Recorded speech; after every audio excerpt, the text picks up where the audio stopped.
Welcome to the Atomic Impact Podcast. I'm your host, Jason Osborn, and on this podcast, we interview successful business owners for them to share atomic, impactful lessons, for them to share lessons they've learned throughout their business career and share them with us so we can learn as well.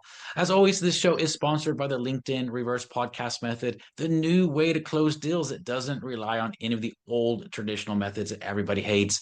We use this method to book 26 qualified leads and sales calls in 10 days without any ad spend, outreach, or endless social media posting. To find out more, direct message me on LinkedIn to have a chat. That's Jason A. Osborn. The link to that will be in the show notes below. But on today's show, our special guest is Mark Khalife. And hopefully I said his last name right, but he's the owner of Global Nomad Advisory Group, providing leadership development, governance, and scaling strategy, ultra performance alignment, and fractional CEO support for hospitality companies looking to transform and scale. So, Mark, great to have you on the show today. And I want to start off with asking you a question that I always love to ask. And that is this: if you were somehow able to go back in time and start again today with the knowledge that you know now, what would you do differently in the first 12 months? Oh God. Well, first of all, thank you for having me on the podcast. Yeah.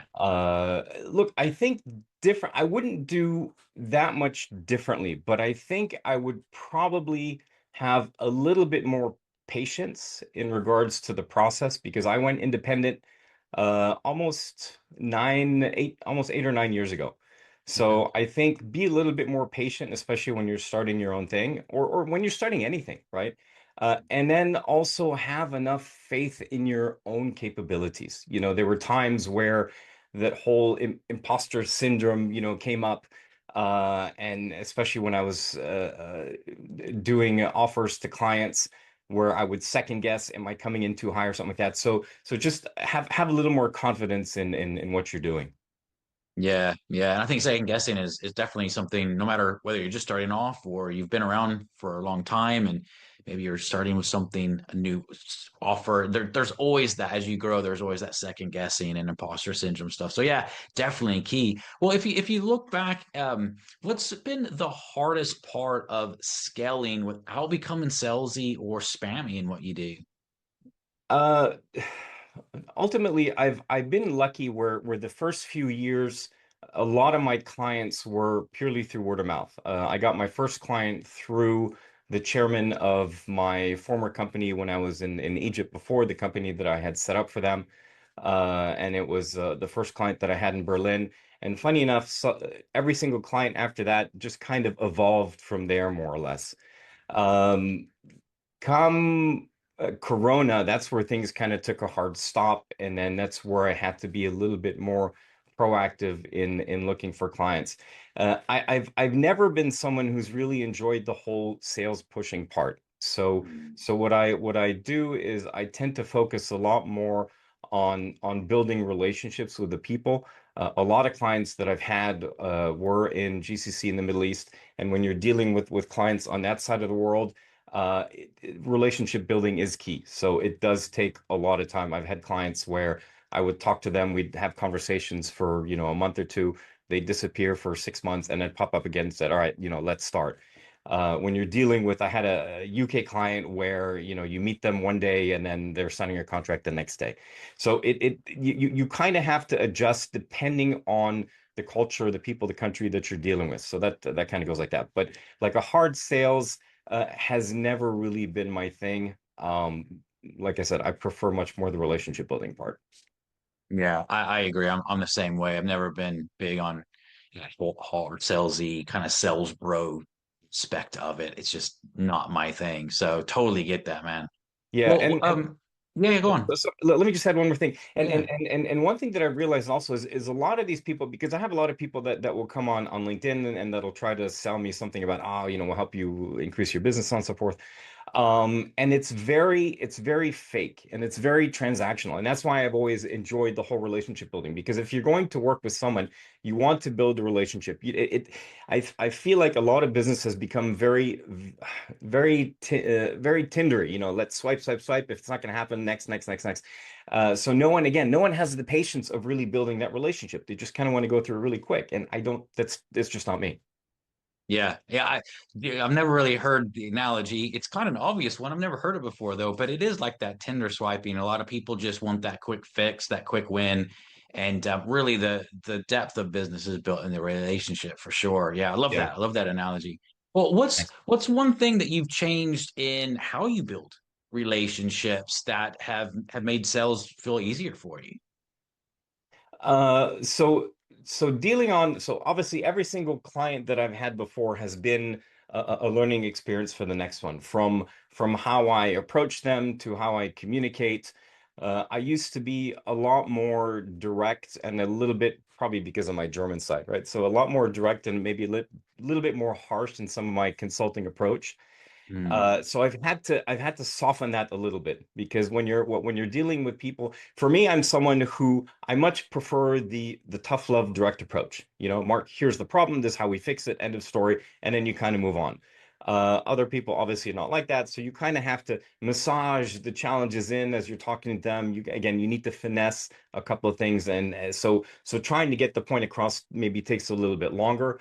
But for people that are, unable to deal with that directness, I've had to become much more soft with how I deal with them. So that's probably what I've done. And again, it always depends on the person that I deal with, right? If I've had clients who are very direct with me, and I appreciate that back and forth, because you just get to the point much faster.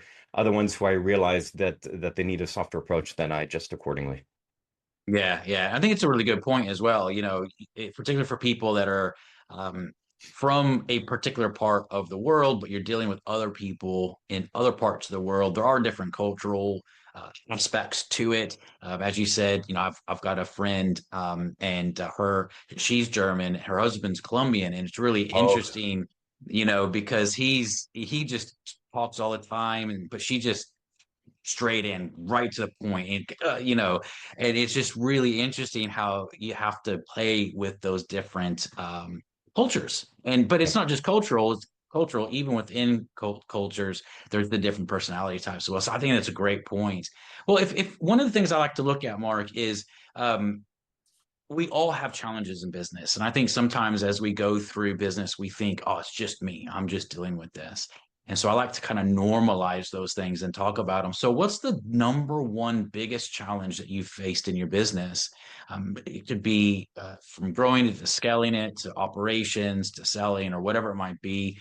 What's the number one problem you've faced, and what's the lesson you learned from that? Well, scaling hasn't been ever an issue, because I've always wanted to keep it small. So ultimately, the reason that I created the company, it's more or less like a holding company, whereby depending on the projects that I get into, I'll pull in people for different things. So ultimately, it's just me. I'm a solopreneur, and then bringing in other people for different parts of the project if necessary. So when I started this, I said I don't want to take more than 3 to 4 clients at any point in time. That gives me the ability to be able to manage them and give them the attention that they need. And then also to be able to have the time to do other things that I want to do outside of work. So because I came from somewhere where I was working, 40, 50, 60 hours a week, and then I was like, I need to find a better balance. But funny enough, now I'm getting to the point where I'm getting hungry to do something else. So we'll see where that's going to go.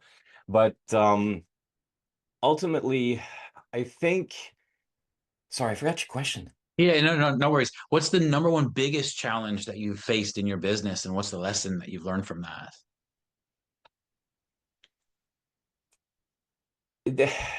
It's hard to say that there's been one big challenge. I mean, I've had challenges where, customers didn't pay. Um, and that was probably due to misaligned expectations. Uh, and by avoiding that challenge, what I've done when onboarding clients, I've made sure to ask more detailed questions in regards to, what do you want to see, when this is done, what's the outcome that you want, what's going to make you happy at the end of the day, when we're done working together. Yeah. That's probably been the biggest challenge, in just making sure that you're giving them what we've actually agreed upon, because I'm thinking one thing, they're thinking something else. And then trying to avoid a client mid project to kind of, move the goalpost, which is also another challenge. Yeah. Those are definitely big challenges for sure. But it's great that you've put the system in place and process in place to help mitigate that, which is the Yeah. key, learning from it. So those same things don't keep happening over and over again. Well, for people that are looking to find, well, actually, no, you know what? I'll ask you a different question, Mark. You talked about you like to keep things a little bit not scaling things really big, 3 to 4 clients. What are your goals over the next 2 to 3 years? What are you looking to achieve? So to continue looking for clients, so basically this year, I've got a couple of clients lined up, still have room for probably one more. It is funny enough, it is a challenging year. Or last year, sorry, last year was challenging, especially with other people in consulting that I've talked to that are kind of doing the same thing that I am. So it is challenging. But over the next 2 or 3 years, the bigger goal is to obviously continue getting clients. And I'm debating whether to continue this or to kind of step back into the CEO role, because the thing is with consulting, it's lovely. You know, you have the flexibility, you have the free time, but at the end of the day, it's kind of lonely. Mm, And when you're dealing with a company, you know, you've got your team and you're developing your leaders and you're creating the culture. And this is one of the things that I've always loved when I was CEO previously is to really bring in your energy and your culture into the company and the people, watch them grow, watch them develop. I mean, obviously you're there to make money. That's a given. But mm. at the same time, you know, to be able to then infuse a positive culture an environment for the people where they can thrive. That's one of the things that I've loved. And I kind of miss that. So I'm kind of at that point where I'm thinking, you know, I continue this probably for another, you know, maybe 2 or 3 years, and then maybe, put my hat in the ring again and see if I'll pick up another corporate job. We'll see. Yeah, yeah. Well, it's amazing that you're at the place where if you want to go back into CEO, you can do that because you're just doing what you enjoy doing, and I think that's a really cool thing. Yeah, I think that's very, very cool. So, well, Mark, for people that are looking to learn more, look a little bit more about you, maybe get in touch with you, what's the best way for them to do that? Either through my website, globalnomad.group, or through LinkedIn, Mark Khalife. I don't know if you can put it in the summary. Mhm. That's probably the best two ways to start to get in touch. Amazing, amazing. Well, I definitely recommend everyone checking out Mark. And listen, Mark, thank you so much for being Pleasure. on the show today. Some really great tidbits that you gave there. And just as a reminder, for everyone listening, this show is sponsored by the LinkedIn Reverse Podcast Method, the new way to close deals that doesn't rely on any of the old traditional methods that everybody hates. To find out more, direct message me on LinkedIn to have a chat. It's Jason A. Osborne on LinkedIn, and that will be in the show notes below. And until next episode, stay inspired.